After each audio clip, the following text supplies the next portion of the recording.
কে বলেছে দূরত্ব ভালোবাসা কমায়? ভালোবাসাটা সত্যি হলে দূরত্ব কিছুই না। পৃথিবীর দুপ্রান্ত থেকে একজন আরেকজনকে ভালোবাসা যায়। আমাদের সম্পর্কটা ছিল 5 বছরের, অনলাইনে পরিচয় আমাদের, আর সেখান থেকে বন্ধুত্ব, তারপর ভালোবাসা। কিভাবে যে 5টা বছর কেটে গেছে বুঝতেই পারলাম না। মনে হয় এই তো সেদিন প্রথম কথা হয়েছিল। দেখতে দেখতে এখন 6 বছর হবে। মাঝে মাঝে এখন ওরে বলি, তুমি কি কখনো ভাবছিলা যে তুমি আমাকে পাবো? আরো বলে, পাবো না মানে? তাহলে এত ভালোবাসি কিসের জন্য? আমাকে ছাড়া অন্য কাউকে বিয়ে করলে তোমাকে আমি মেরেই ফেলতাম, তারপর নিজেও মরে যেতাম। 5টা বছরে হাজারো স্মৃতি আমাদের। কতই না রাত পার হয়েছে কথা বলতে বলতে। দিনের শুরুটা হতো ওর কণ্ঠ শুনে, আর শেষও হতো ওর কণ্ঠ শুনে। আমার বাসা ঢাকায় আর তার বাড়ি রাজশাহী। প্রথম দেখা করা বিষয়টা আসলে আমরা দুজন কখনোই ভুলতে পারবো না।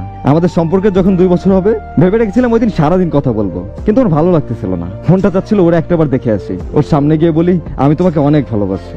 আমি যে রাস্তায় আসতেছি এটা ওকে বলি নাই। আমি যাওয়ার পরে ফোন দিলাম আর বললাম, আমার একটা হেল্প করতে পারবা? রেল স্টেশনে একটু যেতে পারবা? আর কি কাজ সেটা যাওয়ার পরে আমি বলতেছি। ও আসার পরে আমি বললাম, এদিকে তাকাও। ও জাস্ট হতবাক হয়ে তাকিয়ে আছে। আর বললাম, খুব ইচ্ছে করতেছিল তোমার সামনে দাঁড়িয়ে বলি, আমি তোমাকে অনেক ভালোবাসি। আমি ওই দিন ওর চোখে যে খুশিটা দেখছি সেটা বলে বোঝানোর মতো না। আমি আজও যখন জিজ্ঞেস করি আর ও বলে, আমার জীবনের সব থেকে বড় গিফট ছিল এটা। বিয়ের এই যে 9 মাস চলতেছে, এমন না যে রিলেশনে শুধু ভালো সময় কাটাইছি, অনেক খারাপ সময় গেছে। কথা বলি না একজন আরেকজনের সাথে, অনেক রাগ অভিমান সবকিছুই ছিল। তবে আমরা দুজন একটা কথাই কমিটেড ছিলাম যে শেষটা অব্দি দুজন একসাথে পাশে থাকবো। প্রথমে 2 পরিবারই রাজি ছিল না, একটু প্রেশার দেওয়া লাগছে, তারপর তারাও রাজি হয়ে গেছে। কবুল বলার আগে ওর কানে কানে একটা কথা বলছিলাম, আজ থেকে তুমি আমার, শুধুই আমার। জানি না ভবিষ্যতে কি আছে, তবে প্রিয় মানুষটা পাশে থাকলে আর কিছুই চাওয়ার নাই। পুরো সারাদিন পরিশ্রম করতে পারে, তবে দিন শেষে যখন সে বাড়ি ফিরবে সে চায় তার প্রিয় মানুষটা যেন তার জন্য দরজাটা খুলে, তার প্রিয় মানুষটা যেন মৃত্যু অবধি তার পাশে থাকে, তাকে সবটুকু দিয়ে ভালোবাসে।